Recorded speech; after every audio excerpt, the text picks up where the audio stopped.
What's up, guys? Welcome back to Get Better at Chess for Free, where I highlight different chess resources, websites, apps that you can use to get better at chess without spending any money.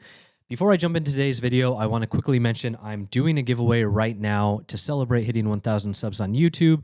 I'm giving away a Chestnut Go electronic chessboard along with some CG Chess merch. I'll link the giveaway in the description of this video. It runs until March 17th.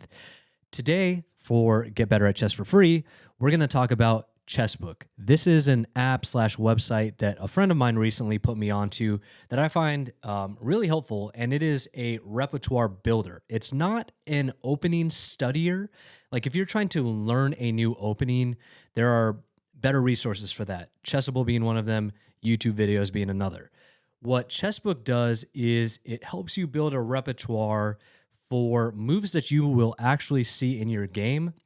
And the intention is for you to not go super deep into a bunch of sidelines. It's for you to prepare against the most common moves you're going to see at your rating level so that you can be prepared in the early stages of your game. And I would say you shouldn't go that deep into the prep, at least if you're around my rating range, which is about 1,400, 1,500 rapid on chess.com. Many games are going to divulge from or divert from book very quickly. So when you go into Chessbook, the first thing you're going to do is you're going to select your rating range and where you play, and that's going to help inform Chessbook on what moves you're likely to see based on their database of games that they've pulled from either chess.com or Lichess. So you can see here I've already input my rating, and what you do is you build out your repertoire based on how you play as white or black and what common moves you're going to see. So as white, if we look at my repertoire, if I want to continue building it, which I've been working on, I'm a d4 player, queen's pawn, at least lately. So now I'm prepping against all kinds of different openings, and I'll do the England gambit because I actually just saw this in a game on stream this morning. So I don't have much of my England gambit repertoire prepped. I've prepped against this move, knight c6. Actually, in a game this morning, I saw d6, which is the Hartleb-Charlock gambit. Can you see that in the video? Yes. Actually, speaking of the Hartleb-Charlock gambit, my friend who goes by the YouTube name The Chess Giant, or Solomon Riddell, who's a national master, just released his first Chessable course, and it's actually on this gambit. So you guys should go check it out. I'm not affiliated. I don't get any kickbacks for mentioning that, but he just released it. It's his first course. I know he's super excited about it, and he actually just announced that within the last week. So go check that out if you're interested in playing this gambit. I actually just saw it over the board, not over the board, but online for the first time today. So back to Chessbook. In Chessbook, I'd say, all right, if I say d6, it's going to give me a variety of moves down here that I could respond with. It's going to give me what the masters play. It's going to give me the actual evaluation of the position. And then it's going to show the results of people within my rating range, depending on what they play.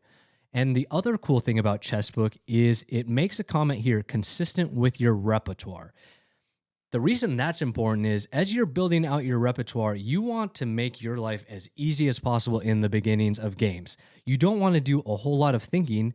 You want to just get developed quickly so you can prepare for the middle game and have lots of time in your games. So if you select moves that are consistent with other lines in your repertoire, you're going to be much more efficient in the building of what you play.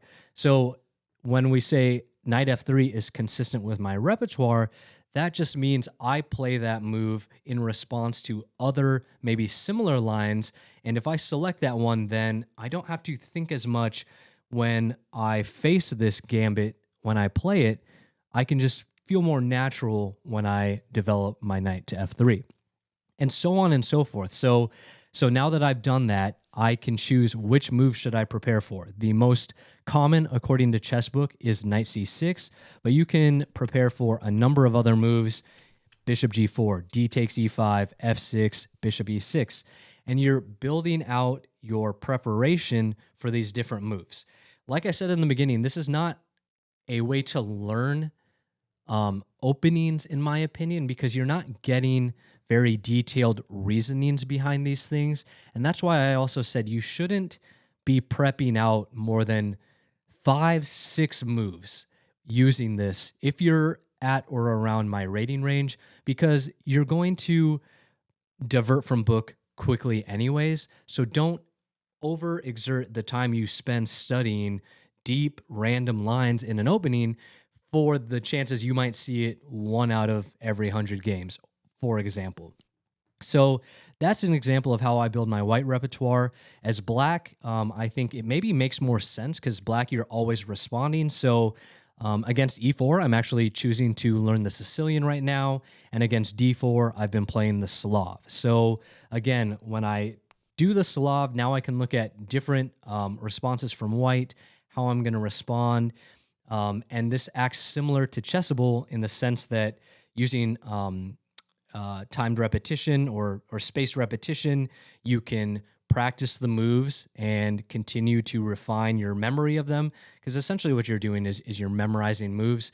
You're not so much learning the opening and the reasonings behind it, but for the purposes of understanding those first 4 to 5 moves and making your games more efficient, spend less time in the openings, this is a really good resource. Go check it out. I found it very, very fun. It's really easy to build out like a really wide repertoire using this. So I would caution you to stay more focused on things that you see more frequently, because again, what you shouldn't do is start memorizing opening lines, at least at my rating range, because, and I've mentioned this twice already, you will divert from book quickly. And at that point, you're going to have to switch to tactical and strategical ideas that you should be spending a bulk of your time studying. So we'll get to some of those in this series as far as how to utilize free resources out there to improve your tactics and your strategies. But for now, I want you to know about Chessbook. Go play around with it. Go start putting in your repertoire. See if it's helpful.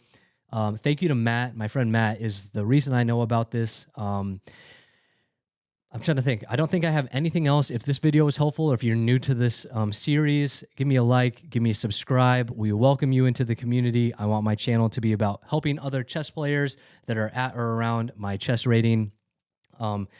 I have plans to continue this series, and I have plans for other series as well. So I hope this was helpful. Let me know in the comments. If you have any other resources that you want me to highlight, let me know about them. And until the next video, take care, guys. Thanks.